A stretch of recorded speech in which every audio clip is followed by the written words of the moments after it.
Hello students.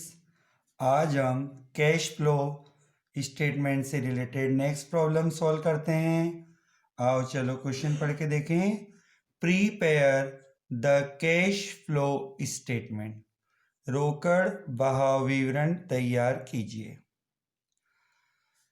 आपके सामने 2018 और 2019 की बैलेंस शीट दी गई है।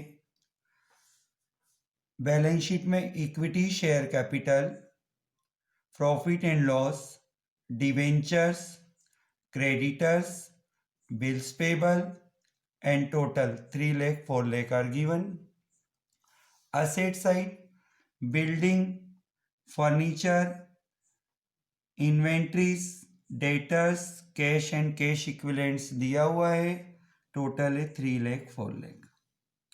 आज हमारे क्वेश्चन में कैश फ्लो स्टेटमेंट बनाने के लिए कहा गया है।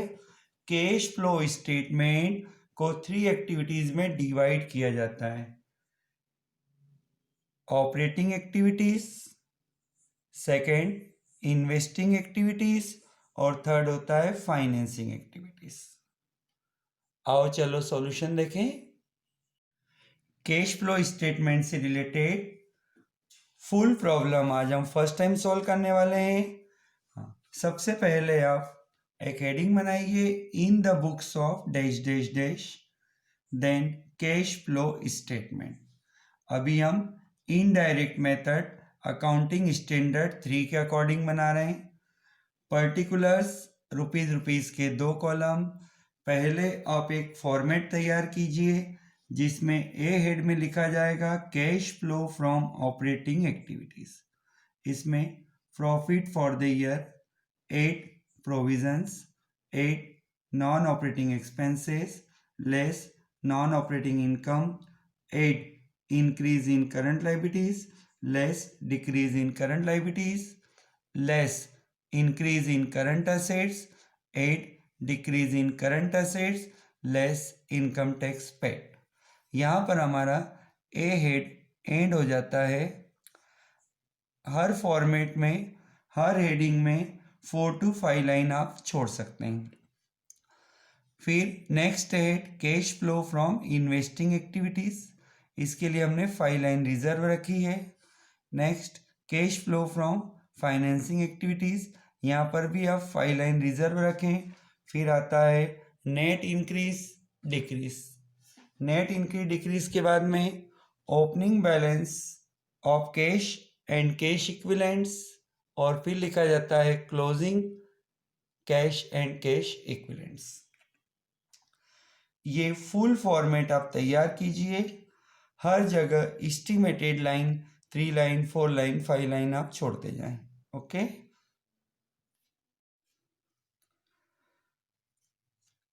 Cash flow from operating activities में फर्स्ट आइटम लिखा जाता है प्रॉफिट फॉर द ईयर। अपने क्वेश्चन में देखिए प्रॉफिट फॉर द ईयर कहीं लिखा हुआ है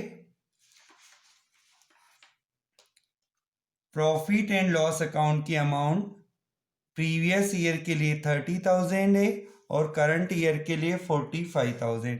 तो इनका डिफरेंस हम बता सकते हैं profit for the year.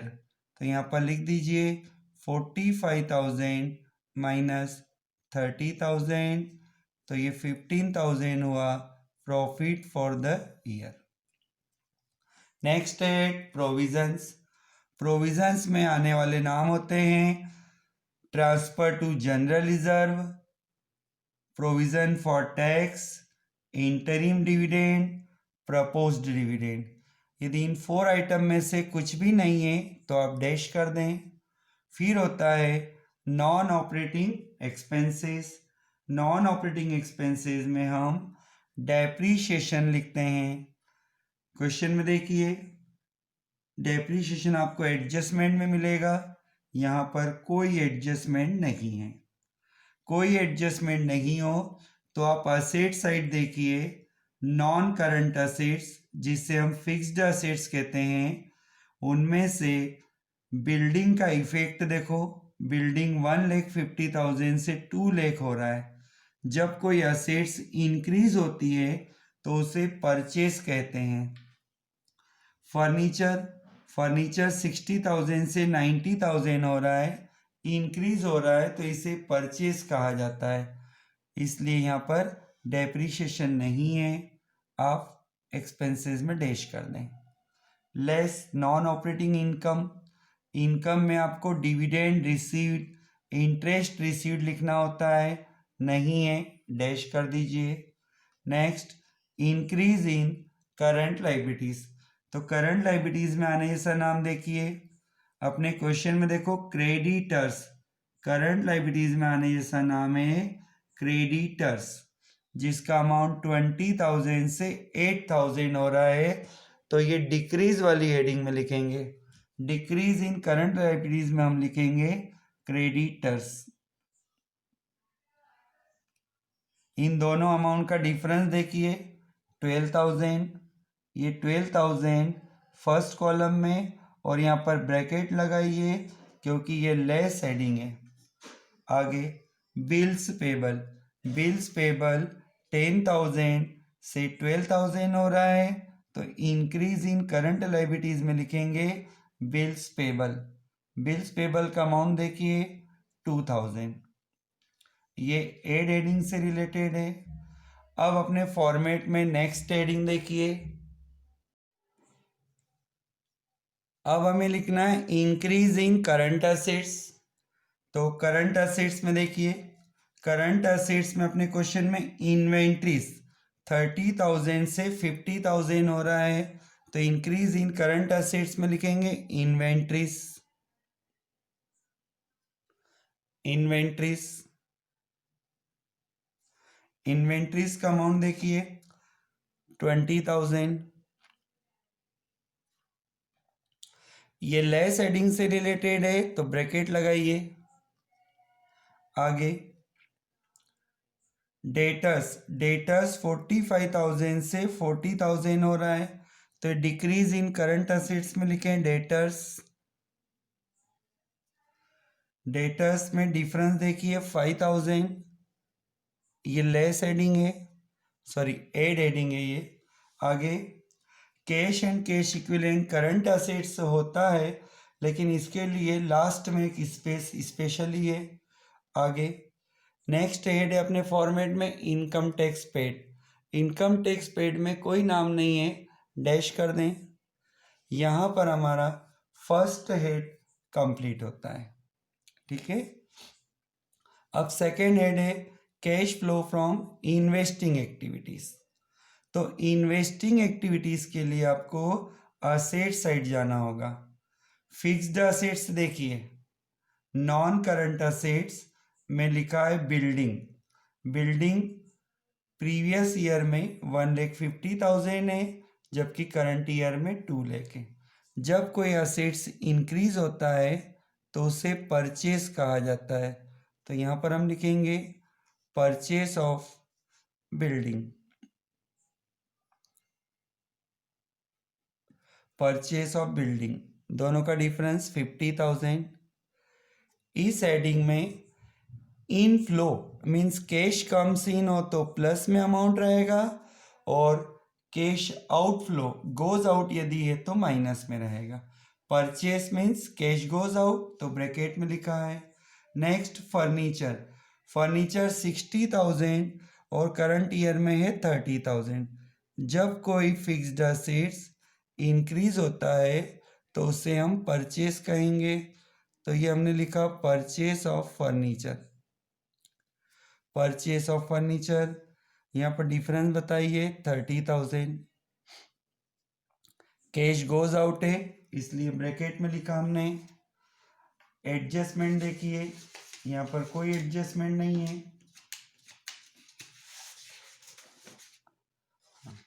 B heading यहाँ पर कंप्लीट होता है। बी हेडिंग का टोटल बाहर आउटर कॉलम में ले जा सकते हैं 80,000, दोनों माइनस के अमाउंट है तो माइनस माइनस प्लस। अब आते हैं हम फाइनेंसिंग एक्टिविटीज पर।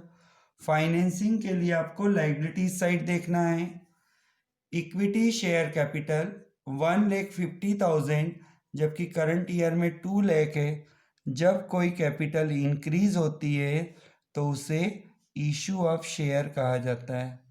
इशू ऑफ शेयर डिफरेंस 50,000 और इशू से कैश कम सीन होता है इसलिए प्लस में रहेगा।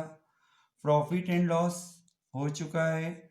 डिवेंचर्स, डिवेंचर का अमाउंट देखो इंक्रीज हो रहा है। डिवेंचर का अमाउंट 90,000 और करंट ईयर में है 1,35,000, तो इसे हम कहेंगे इशू ऑफ डिवेंचर्स।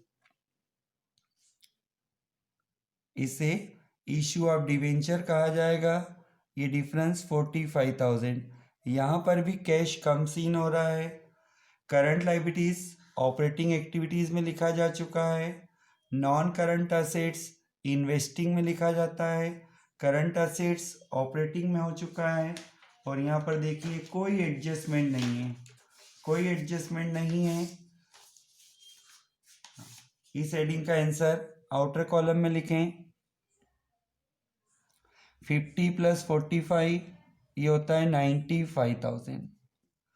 अब हमारे पास तीनों हेड कंप्लीट हो चुके हैं। फर्स्ट हेड का आंसर देखिए। फर्स्ट हेड में 15,000 प्लस 2,000 प्लस 5,000 प्लस, इन तीन अमाउंट को प्लस कीजिए और फिर माइनस का अमाउंट देखो। माइनस के दो अमाउंट है 12,000 एंड 20,000, तो इनका फाइनल आंसर निकालें।